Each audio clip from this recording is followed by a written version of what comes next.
Vanguard, the world's largest mutual fund company, made its first foray into Asia last year with the launch of a Hong Kong-listed exchange-traded fund. Joining me to discuss what comes next is Bill McNabb, the Chief Executive and Chairman of Vanguard. Bill, thanks for joining us. Asia has seen phenomenal growth in the ETF space in the last couple of years. What do you think is behind that? Well, I think ETFs are a really great vehicle for people to get lower cost passive investing, which seems to be taking the place of more expensive active. And at the end of the day, it's all about performance. Very difficult for active managers to outperform passive benchmarks, and I think ETFs are a great way to express a passive benchmark in a portfolio. I mean, your competitors have been out here a little bit longer. Are you worried at all that you may be a bit late to the party? No, I'm not. We've actually been operating in the Pacific Rim since 2000, and we have institutional clients who date back quite a ways in this region. But launching the ETF, we're certainly later than others. But I would point out we were late in the U.S. and we're the fastest growing provider there.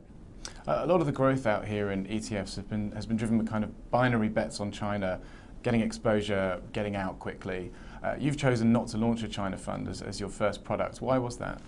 What we're trying to create are, I would call, broad building blocks that people will be able to build long-term diversified portfolios. I think one of the differences between us and many of the other ETF providers, many of them really cater to speculation.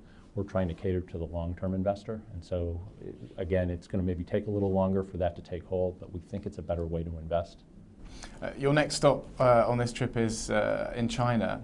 Is that still sort of the Holy Grail for fund providers, the ability to sell products to Chinese investors inside China? Well, I think, the Hong Kong market itself is an attractive market, but, when you look at the potential in mainland China, the savings rates and so forth, obviously people get excited about that.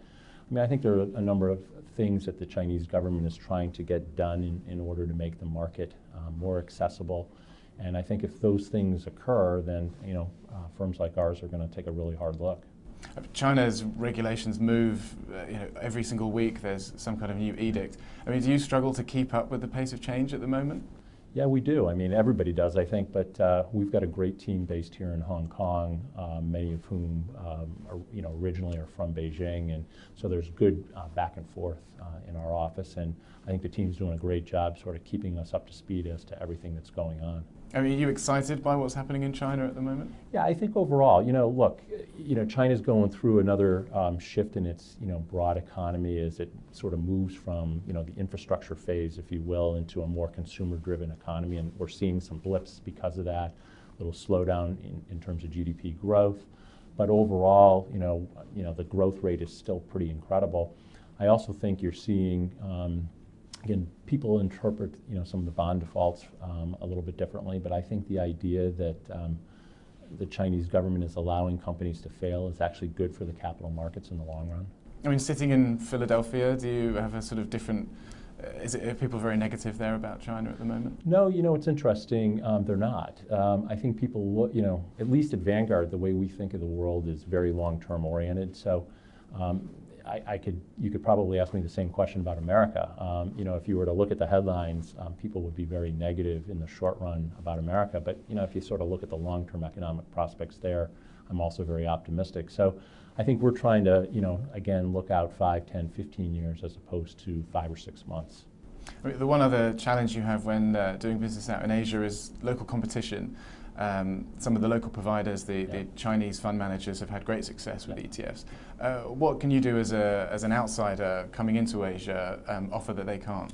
Well, I think there are two things. One is we're going to bring this investment philosophy that I talked about a little bit earlier, where we really emphasize long term.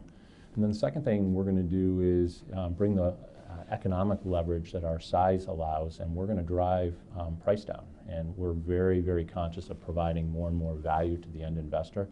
And I think we can be very disruptive from a pricing standpoint. Bill McNabb, thank you very much for joining us. You're welcome, Josh. Thank you.